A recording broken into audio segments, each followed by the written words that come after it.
This video is about the global business simulation game and the strategy that won us the International Grand Championship. I'm Patrick Law, Glo-Bus Grand Champion, and this is our strategy.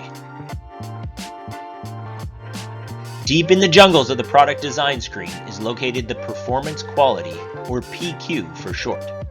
And although it has been the subject of many business simulation coaching videos,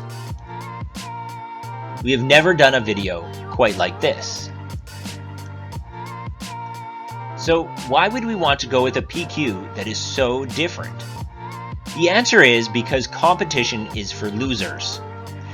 When everyone else is cramming into the same old version of a PQ of 4 with 3 models, we break out the 0.5 with 7 models. The idea is that although large, there's only so much pie in the PQ4 category, and when it is split multiple ways, it is harder to push market share.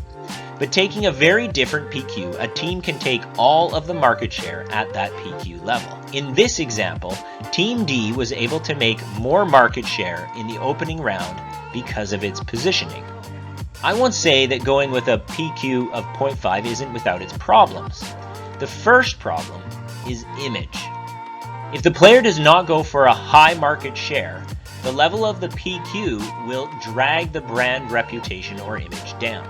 The PQ 0.5 player can address this by making an upward shift mid-game at a constant market share, or maintaining the 0.5 PQ positioning throughout the game and raising the market share beyond 45%. Just pick what looks better for EPS. The second problem of 0.5 PQ is an industry average that is depressed late game. You see, when you are so much of the market, it's like gravity. You aren't a part of the market, you are the market.